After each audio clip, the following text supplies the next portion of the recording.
Hello, hello, hello, hello, hello. Welcome, welcome, welcome. I welcome all of the students overall Jammu Kashmir and overall India. Welcome to the official platform of Unacademy JK Bose, my dear students.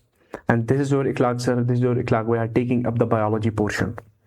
Beta, if I give you a quick glimpse or recap of what we read since couple of days, तो बेटे हमने बात की थी control and coordination की और हमने control and coordination almost 90% complete किया है। ठीक है बच्चे, आज हमारा एक टॉपिक रहता है दैट्स प्लांट हार्मोन्स। इस चैप्टर को हम अब this will be the last lecture probably of this chapter. जहाँ पे भी आपको कंफ्यूजन्स लगे, जहाँ पे भी आपको क्वेरीज लगे, the comment box is all yours. You are free to ask anything and I'll be glad if somebody asks any question to me. इस लेक्चर के लास्ट में मैं एक क्वेश्चन पूछूंगा. I hope you will give the answer of that. Is it clear, my dear students? So let's not wait further. Let's take up the lecture. What we have to study today, what we have to deal today with. So beta, let's start with our topic control and coordination. Since last couple of days we finished almost everything and आज हमारा एक छोटा topic रह जाता है इसमें बेटे, that's plant hormones. Plant hormones. We said that the control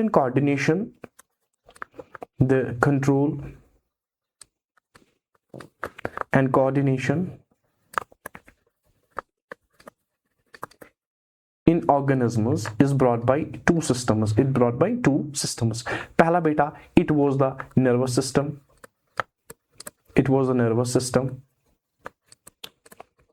और मेरे जिगर अब जो ये वाला सिस्टम है, second system, it's the endocrine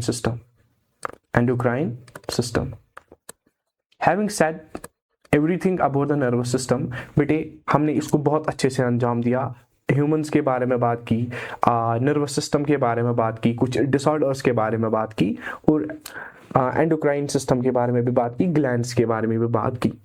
but you know that there is another entity in our universe that's called the plants.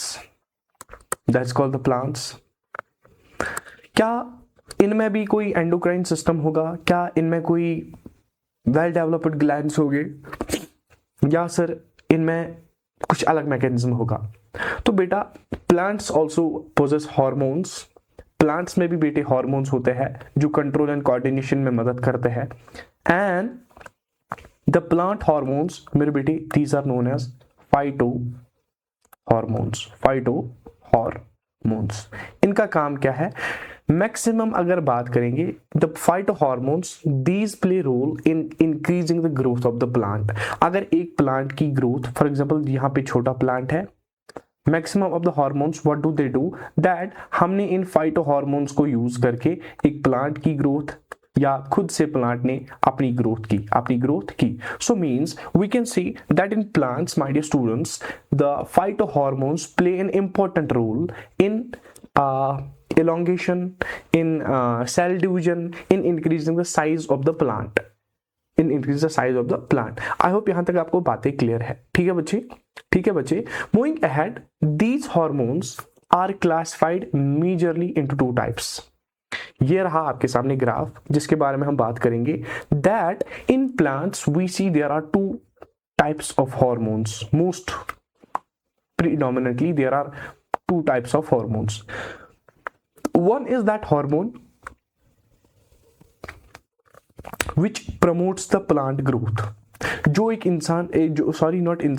Plant को grow होने में मदद करता है. Increase in growth, increase in size, और we can say increased cell division. जब cell division ज्यादा होगा तो ग्रोथ ज्यादा होगी. जब ग्रोथ ज्यादा होगी तो मेरे बेटे साइज प्लांट्स का बढ़ जाएगा. And on the basis of such function the plant hormones have been classified into two types, the growth promoters and the growth inhibitors. Growth inhibitors का काम क्या होगा? That there is less cell division, there is less cell growth and there is ultimately less cell size. There is less cell size, there is less cell number. So based on these two properties, be it the inhibition और be it the promotion hormones और age. मेरे बेटे जो पहला hormone है वो हमारा auxin है। It's this auxin that plays a role, that has a role, that has a potential to increase growth, to increase और enhance cell division in the plants, जिसकी वजह से मेरे बेटे प्लांट की इलोंगेशन होती है और सेल का साइज बढ़ जाता है, सेल का नंबर बढ़ जाता है। The another one is gibberellin. Gibberellins also have the same function. These are growth promoters. These are growth promoters. Last one, cytokinins. Cytokine भी मेरे बेटे क्या करता है? It is also a growth promoter. It is also a growth promoter. अब अगर हम इसके बरक्स देखेंगे, in contrast this, what we see that sir यहाँ पर एब्सिसिक एसिड है। What is the role of this abscisic acid? मेरे बेटे it retards the growth. ये क्या कम करता है? ये बड़ा होने में मदद नहीं करता है। Then there is another hormone, ethylene. It's a gaseous hormone and इसकी क्या फंक्शन है मेरे बेटे? ये भी स्टंटेड ग्रोथ में मदद करता है, स्टंटिंग ऑफ द ग्रोथ मदद करता है, decrease cell size of the plant करता है, but it has another function, it is important in ripening of bananas, it's ripening of fruits we can see. ठीक है बच्चे, सो चलिए शुरुआत करते हैं, अब एक एक करके हार्मोन्स की बात करेंगे। Let's talk about the hormones now. We see that there is auxin. There is auxin. अगर हम auxin की बात करेंगे तो इट्स ए ग्रोथ प्रमोटर पहले ही, it is a growth promoter, means that it enhances, it increases or induces cell growth। मेरा बच्चा अगर हम इस डायग्राम के बारे में बात करेंगे तो कैन यू सी दिस, ये शूट एपिकल मेरिस्टम है ना एक प्लांट का, तो यहाँ पे कंसंट्रेशन ऑफ ऑक्सिन यहाँ पे ज्यादा देखी जाती है। दिस ऑक्सिन इज फाउंड कहाँ पे फाउंड किया जाता है? At the tips of root and shoot. It's found at the tips of root and it's found at the tips of shoot. Clear मेरा बच्चा? Shoot. Okay my dear students. तो क्या होता है बच्चे? That it helps in the elongation, means that it helps in the elongation of root and shoot, or we can say stem plus root। इन दोनों को elongate करने में क्या काम, किसका काम आता है? ऑक्सिन का आता है। आपको पता है in the last lectures we said that phototropism is a mechanism, is a response of the plant towards the light। मेरे बेटे phototropism is this, बेटा देखो यहाँ पे सन की रेज यहाँ पे पड़ती है तो प्लांट इसी डायरेक्शन में ग्रो होता है। सन थोड़ा टिल्ट हुआ, प्लांट ने थोड़ी सी मूवमेंट दिखाई। अब सन पूरा टिल्ट हुआ इस दूसरी डायरेक्शन में, प्लांट ने भी क्या दिखाई मेरे बेटे? This direction towards the sun. And ये जो फोटोट्रॉपिज्म का कंसेप्ट आप देख रहे हो, it is possible, it is aided by auxins, इट इज aided by auxins। So if anybody asks you what is the role of auxins, that it has a role in growth promotion, it is present in the roots and tips of shoot or stem, we can say it helps in the elongation of stem, it helps in the elongation of shoot system, and it helps in the elongation of root system। Last but not least, the most important thing, that's this, it has a role in positive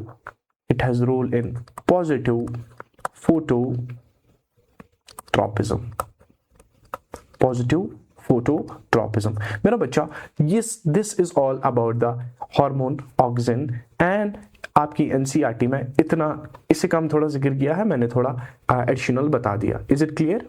अब यहां तक बातें clear हुई? Okay my dear students, moving further, the second hormone is the gibberellin. Gibberellin is also a growth promoter. It is also a growth promoter, means that it increases the cell division. Once the cell division is increased, the number of cells gets increased. Once the number of cells gets increased, there is increase in the size of the plant, increase in the size of the plant. It helps in the growth and development of, it helps in growth and development, मेरा बच्चा, it also assists in stem elongation। बेटा देखो यहाँ एक important चीज है जो मैंने यहाँ पे डायग्राम में लाई है, ये एक सीड है and what we have done, we have sown the seed into the earth, we have sown the seed into the earth. जब फेवरेबल कंडीशंस आते हैं तो मेरे बेटे it starts developing into a seedlet, seedlet से plantlet बनता है, plantlet से मेरे बेटे ये बाहर आ जाता है and it ultimately forms this big plant और अडल्ट प्लांट और a mature plant. This mechanism जहां पे एक सीड से सीडलेट, सीडलेट से प्लांटलेट, प्लांटलेट से और एक प्लांटलेट, स्मॉल प्लांट, और प्लांटलेट से मेरे बेटे एक बड़ा प्रोसेस, एक बड़ा प्लांट बनता है। इसी प्रोसेस को हमने कहा seed germination, seed germination. This process is known as seed germination and gibberellin has a role in seed germination. Gibberellin has a role in मेरा बच्चा seed germination. Is it clear? Is it clear? Okay, my dear students. Moving further. Another is cytokines. Cytokines. This is again a growth promoter. This is again a growth promoter.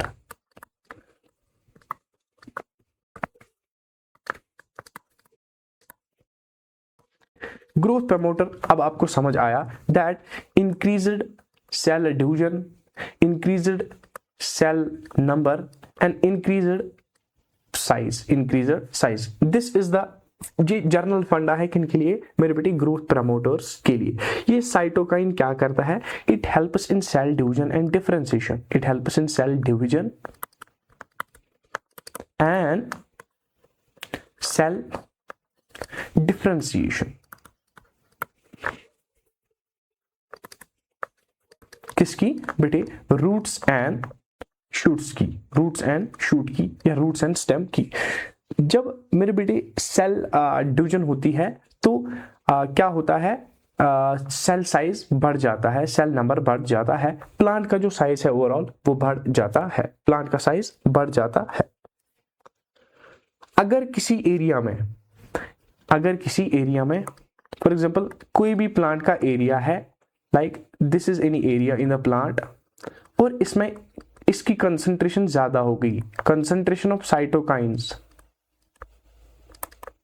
Cytokinin की concentration ज्यादा हुई, तो मेरे बेटे उसमें क्या होगा, rapid cell division होता है, रैपिड सेल डिवीजन हो जाता है।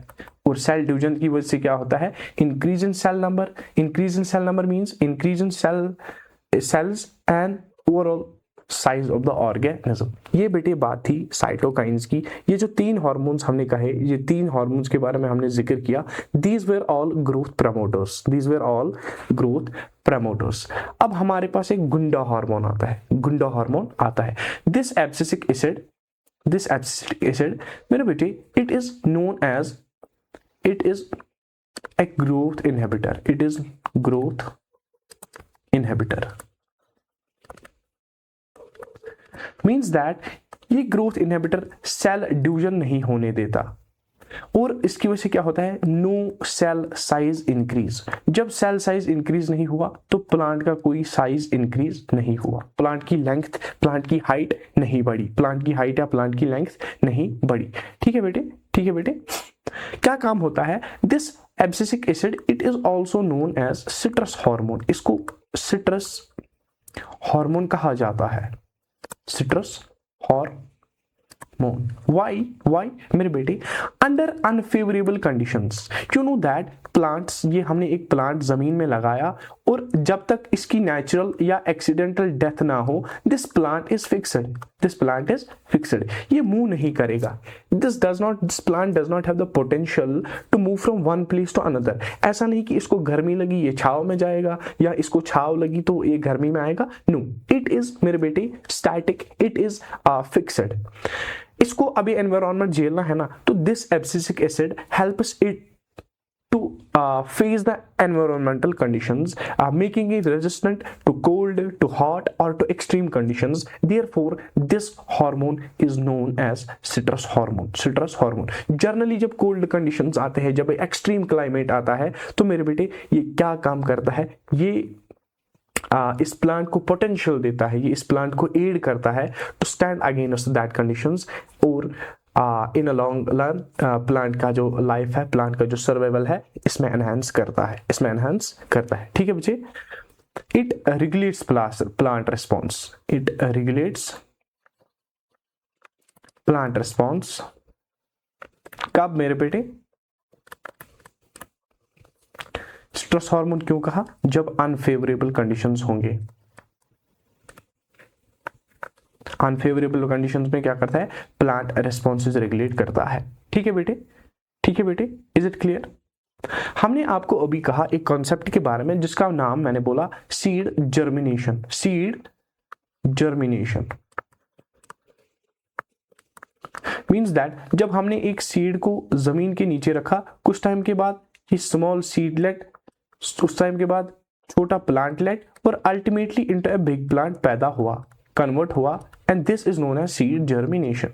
लेकिन व्हाट इफ ये सीड हमने जमीन के अंदर लगाया और इसके आगे कोई चेंज नहीं हुई, ना ही इसने सीडलेट बनाया, ना ही इसने प्लांटलेट बनाया, और ना ही इसने प्लांट बनाया। सर क्यों?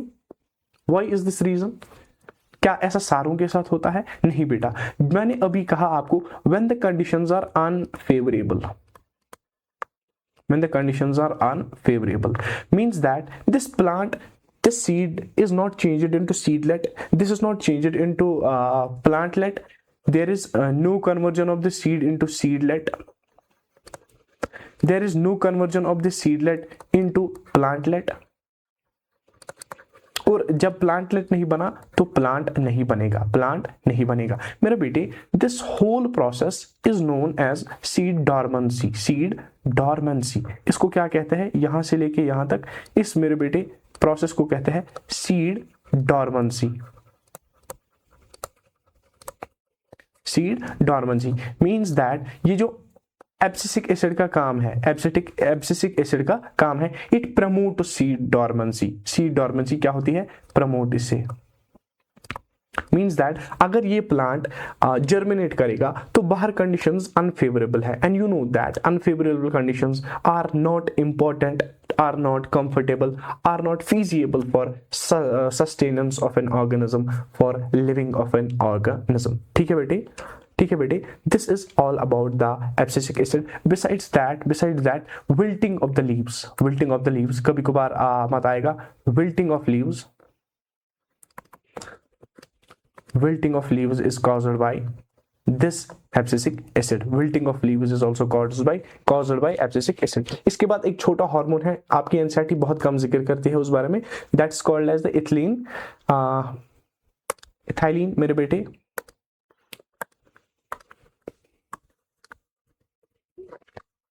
Ethylene it's a gaseous hormone,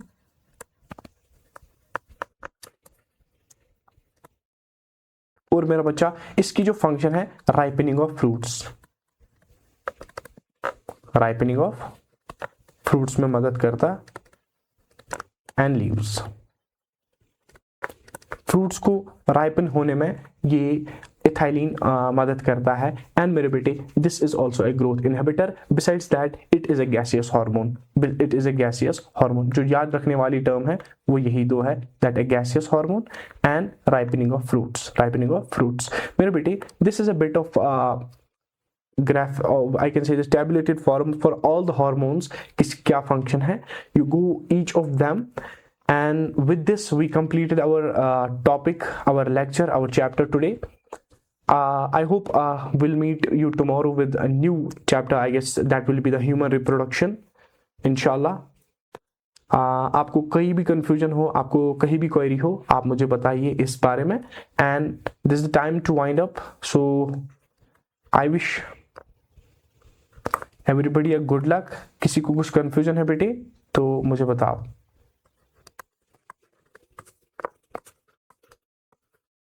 clear, clear मेरा डिगर, मेरा कबूतर, is it clear? So with this, my dear students, it's time to wind up the lecture. It's time to bid an adieu to everybody, and I hope we'll meet tomorrow with new lectures, with new energy, positivity, and experience. I wish everybody a good luck. Thank you so much. Until next time. Thank you.